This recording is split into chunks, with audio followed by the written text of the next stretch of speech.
How many times have you paused to listen to what a young person is talking about? How many times have you taken your time to mentor young people and give them leadership and some form of direction whenever they are in a crisis or do not understand which direction to take? For me, I try to do that all the time. My name is Diana Sifuna. I am the host of Diversity with Diana podcast series, which advocates for inclusive diversity and seeks to be an educative platform that advocates for youth inclusion, gender equality, and progressive good governance in Kenya. This week's discussion is a conference that happened virtually between the Kenya Young Members of County Assembly and a few youth leaders to discuss the matters of youth status in Kenya. I hope you get to learn something from our discussion. To Diana, because of a different perspective slightly, when it comes to the things that Honorable Kipuri and Honorable Leila are talking about, that sometimes they're not being held accountable because people have their eye on the physical development that we talked about. They're talking, education, infrastructure, things like that. But at the end of the day, because the country is 70% youth, every issue is a youth issue. But we still need to keep our eye on those things that are dedicated to youth, like funds that are specifically put towards improving, empowering youth and getting them further along in their lives. So how do young people keep their eye on the ball while still remembering that, I still live in a community that needs good infrastructure, I still need running water, I still need electricity, but I'm also a young person who needs to keep their eye on the ball and make sure that I am moving forward in life. So how do we balance that as young people, Diana? I know it's a tough one, but you can handle it. It's a tough one and it's actually quite huge, but thanks for that. One of the easiest ways is to get representation. And I think it's actually, we have Nandi County Youth Network, which is one of the convenings of young people. There's another one in Tharaka Nithi and then another one in Trans Nzoia, where we worked with in the last, I think 2018, 2019. And what the young people there sought to do, these are just like youth groups. They decided that they were going to have representation of young people in every committee. And the most successful story that we had, and here Mheshimiwa may have to correct me, but was actually that in Nandi County, that every board in the county office or in the county government has 2 youth representatives, 1 male, 1 female. In fact, now in the whole spirit of inclusion, they were thinking of pushing it, or rather including it to include a person living with disability, whether they are young or not, but just having that element of inclusion. So that is a successful story. And that's why I say beyond representation. And in fact, let it not be confused that when we advocate for youth inclusion, we just want to be there for the sake of being there. I think there's a speaker here who's just mentioned that the obsession is not about youth getting into power and they have nothing to offer. For example, any Mheshimiwa here should be a qualified person with a skill separate from legislation or leadership. Whether you're a trained, personally I'm a trained marketer. Public policy advocacy came in as an addition. In fact, for me, this is my way of giving back to my country. Not everyone who is interested in development and progression of youth matters actually wants to be a politician. So some of us are happy to be voices in the private sector, to be voices in the civil society, but we help those of you who've been elected. We help those of you who've been nominated to advance the youth agenda. And then how do we keep then the eyes and the focus on the youth priority matters? It's just like in life. In life, you can't start having everything that you want. For example, for breakfast, in as much as your refrigerator at home may have ice cream, yogurt, cabbage, bread, everything else, you can't eat it all at the same time. So it is for you to say that infrastructural development, we have this committee that is dealing with that. This other thing, health matters, we have these other people. But to be honest also, in fact, maybe that is where the challenge is coming in with the national government, wondering whether we should truly devolve the youth function. Because in matters health, technology, climate action, gender, we need young people there. When you look at the global mission for the Youth Day that just ended, Youth Engagement for Global Action, it's not too localized to say that we're just looking at how to spend public resources that are allocated to us. We're actually looking at the impact, the environmental impact in the world. Remember, in Kenya, the development agenda is not only political. When you look at our master plan, ile yenye tunasema, if you're an organization called Kenya, you have a strategic plan. Our master plan is called Vision 2030, that is currently being implemented. That Vision 2030 has 3 pillars. There's the political pillar, the social pillar, and the economic pillar. We're saying the youth must be included in all of them, so that you're not being put in the social pillar alone, and there's something called youth there. And then that means you're being excluded in what? In maybe political, you're also being excluded in the economic pillar. That is why for me, it is my joy to see young people convening in the private sector. And they're saying, we're going to register a company, we're going to approach this institution, which is probably a public institution, and we're going to tell them that as per the mandate required of the government, required of any public institution, 30% procurement must be given to young people. We are here, we've registered our company, we are compliant with the regulations of the country, we would like to be given a chance. That is the only way we advance the agenda. Not to say that in the political sector, the youth representation and inclusion is not important. As you do your bit, people are also doing their bits in every space. That way, I think we will see a much better Kenya when the older folks are ready to hand over the baton of responsibility and all that. We are ready to take it. So then that is me calling upon my fellow youths that have a skill that is yours. Even when I know sometimes we get papers from university and college and certificates, and we just say, hii nilipata tu ndio nipate kazi. But no, have a skill that you can fall back on in case you vie for that position and you're not able to get it. And even when you don't get it, it does not mean failure. It means this time is not my time. Let me go back to the whatever sector I work. As I support, I become an active citizen. Whenever there's public participation, I'm there. Whenever my representative there is telling us that there's 20 million that was taken and we cannot account for what it has done, as a public citizen, you lobby others, active citizens. And also when you're young people, you might find ambassadors of youth matters and youth issues not even being youthful. I keep saying this, and it's not an obsession I have, but it is much respect and admiration that I have for Governor Kivutha Kibwana. As old as he is, he's still a big advocate of youth and young people. So we also, as young people, that strategy that I keep talking about, you lobby even the people who are not in that youth bracket, but we'll push forward the youth agenda because they're so passionate about the future of the country. So have a skill that you can nurture, focus, prioritize matters, and then I think greed. If we can remove greed and all these other things from who we are, then it would be a much better way for us to even help those ones who are younger than us. In fact, kindly let me speak to also the young MCAs who are probably also tuned in live on Facebook. The issue of teenage pregnancies. Why are we thinking that it is our parents' responsibility or the church's responsibility or any other responsibility? These are our younger siblings. These are our, why are we not angry as youths? Or are we the perpetrators of these things? Me, I'll speak for Bungoma County, where I come from, where I mentioned, and I'm going to mention next week. I've just recorded a session today, but I'm going to mention in the video on my podcast about how a 14-year-old girl in Bungoma delivered triplets in June, and the father of the triplets to the 14-year-old is actually 13 years old. So this is not a case of rape. This is not a case of abuse. This is a case of young people actually participating in this thing. And research has been done all over the world. It's not just a Kenya issue. Even in the United States and other societies, Australia, wherever, they have issues of teenage pregnancies being on the rise. But then when it happened to them and they discovered that the numbers were going up, they quickly came together and said, why? What is happening? Why is this happening? Is it sex education? They changed the curriculum very quickly. Is it access to reproductive health services?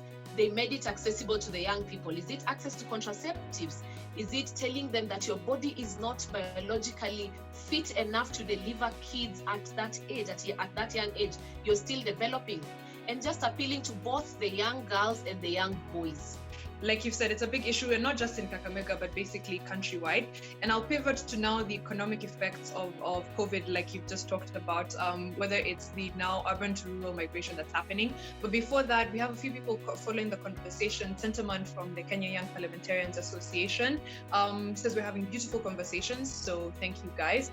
And I've also got a word from Isaac Kinyua of the Center for Multi-Party Democracy, who is talking about meaningful youth inclusion in all levels and sectors. Absolutely, that is what we're going for today. But now I'll pivot to the economic effects of COVID, and I'll talk to Diana and Joel about this, because for anyone above the age of, I guess, 12 years, this is the second economic recession you're living through. We're about to have one, if we're not already in one, as a result of COVID.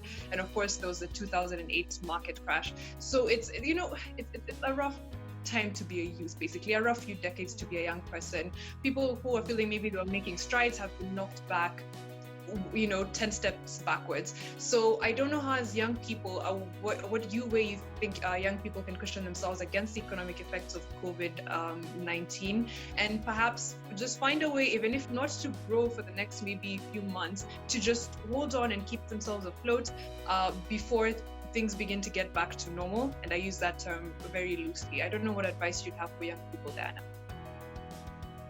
Thanks for that. I wanted to also just give my voice to the thing that you had said earlier, which was like, how do we stop the spread, and how do we ensure that the young people are part of that progression?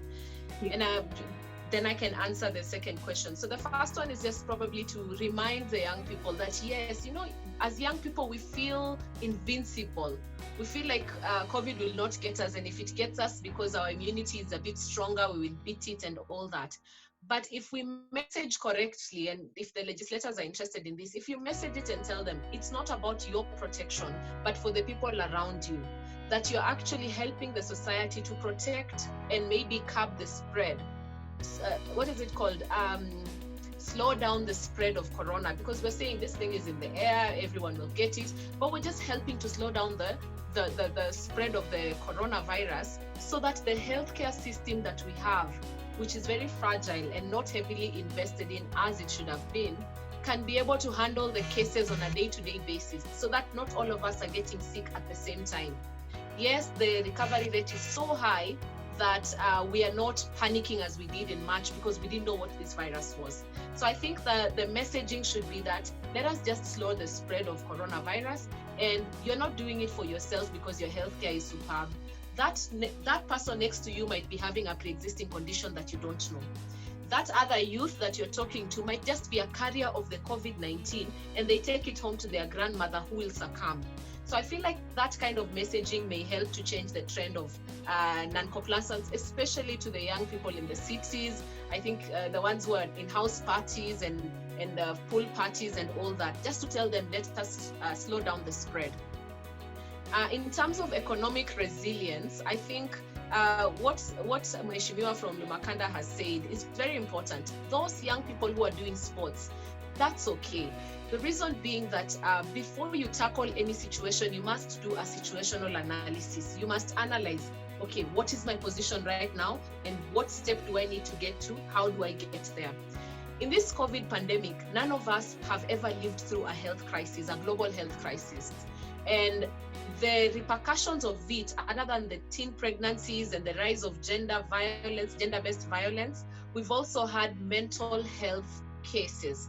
And mental health comes in forms of depression, others are undiagnosed. So people don't know what they're dealing with. Someone is just not able to leave their bed, and it goes on for 2 days, 3 days, 1 year, not 1 month, 1 year, but rather 1 week. Then it's a month.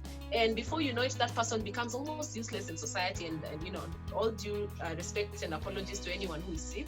But just to say that even coming out, engaging in social activities that are not necessarily economically motivated, but things that inspire you, going out to see the sun, taking walks, those things are highly encouraged during these COVID times.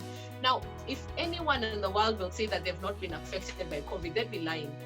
We've only seen international news reports of the big tech companies that have actually increased their gains, and a few rich people in Kenya whose we hear the sales of Mercedes cars have gone up.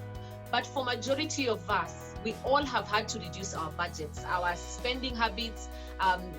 People are on pay cuts. Things are not looking good economically, and we hear that it's actually even going to get worse. So just understanding where we are and cutting back on some of the things that are not really necessary, and keeping that extra few coins that you have to keep you going, and then keeping a positive attitude, because there are no guarantees. No one, not even the president, no one can really stand on a podium and start reassuring us about how things will be good. It's really been bad. Jobs have been lost. But we're saying, as young people, like, let's keep the energy going, let's keep a positive attitude, and let's look for opportunities that will come. Most countries and most places that are digitally connected have now innovated digitally. People are taking online courses. Harvard has offered free courses online. The thing that they don't tell you is that for you to take that course to completion and to get certified is that you must put in the work. So even when you're seeing that something is being offered for free, it's not just for free that you'll attend a class online for 1 hour for 6 weeks and then you get certified. No, there are tasks, there are assignments. You must submit your tasks on time. Then you get certified. And imagine after COVID, you coming out to say, I did a course online that Google offered. Then I did another one that Harvard offered. And then I did another one that maybe another tech change thing offered. And you come out of this corona period with even better skills, not just papers, but skills. And then, of course, you must have certificates to show that you actually acquire these skills. That will make you better integrate in society when now things get back to normal, when the economy opens up, because it's been a tough time, and I'm not here to say that things are not bad. Things are bad, but we can keep up the good spirit and keep going, keep innovating and keep engaging. Yeah. All right. Thank you so much. I think that's very insightful. So Diana, I'll ask you, if outside now the county assemblies, in general, even in the corporate world, wherever you operate in, a lot of the times the people in leadership positions are not youth. So yeah, how do we get them to be our champions and our ambassadors? Thanks, Mariam. And I think Leila and Honorable Leila and Honorable Kip Kuri have done a very good job to show us what youth leadership is capable of. I mean, they're very eloquent, they're very well spoken, they are passionate young leaders. So if we are able to show the society and the old folks what youth leadership looks like and what it means, then that's part of the mission. But I feel like I'm giving you guys my secrets, but I will share because I'm happy to share. Number one, I only have two values. Number one is, I have two things I would say. Number one is values. Have values. Be anchored in values that cannot be shaken by anything. If you say that you don't take kickbacks, never take kickbacks, no matter how big it is, no matter how big that check is. If you're anchored in values, there's a time even your enemies and friends will both agree. They will sit down and say, this is not the value that this person holds. Can you imagine when both your enemies and your friends, those who disagree with you, those who don't like you, and then those who like you a lot, they all agree that one thing that you can always say about this person is that they uphold integrity, that they don't play the double card, they don't make deals under the table. If young people can be anchored in values that even 20 years from now, if someone says this is what you did 20 years ago, everybody in society will say that is not what she stands for, that is not what he stands for. So I think values is what we are lacking. The older generation, the ones who fought for Kenya's liberation, they made oaths. They cut themselves and made oaths and swore allegiance to protect the country. They were so patriotic that they were willing to die for the country. Why don't we say this is the one thing that we are going to do? Whether we are saying that we are not going to accept corruption as young people, and that let that anchor us. Those are the values that I believe that those successful corporations and successful county governments and whatever have. It's values that anchors them, nothing else. Tribalism, all these things will put behind. And that actually now brings me to my last point, which is point number 2, about positive conspiracies. I'll tell you about 1997 elections. The young people, in fact, I look at them now and I see some of them not supporting young people, I laugh. But most of these leaders that we see now started back when they were in universities, when they were student leaders. Just like most of us, in fact, I think the fact that I was a former student leader from Kenyatta University, having been elected, is what maybe makes people think that I am mheshimiwa. But when you think about 1997 elections and you look at the young, the youths back then in 1997 and the conspiracies they have, this is what I mean. You say that I am in this political party, you go to that political party, you go to that political party. I know that if I come to your political party, I may not be elected. But while you're an agent in that political party, you're not conspiring to kill people. You're conspiring to ensure that the youth agenda is pushed to the top, such that people wonder, why is it that the Jubilee manifesto kind of looks like the ODM manifesto, kind of looks like the Third Party Alliance manifesto, kind of looks. It's because we have planted ourselves as young people.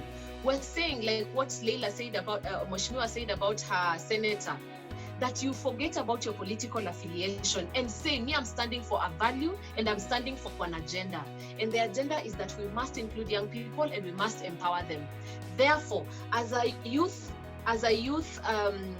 active, maybe political party registered member, I'm going to fight for this agenda to go to the top. And then you have a colleague in a separate political party and you tell them, you push for this agenda so that whichever wins or whichever happens, the youth will win. Imagine if we had that level of maturity, so that you actually don't see people in different political parties as enemies, but you see them as allies. And then the fact that we are all young, it's transitional. Some of us will no longer be young, but because we've understood how it feels to be excluded, we're still going to be ambassadors way beyond our youthful years. So values and positive conspiracies. Use the political parties to push the youth agenda. Don't create enemies, but let us unite for the greatness of our country. So thank you. All right, thank you. That's great advice.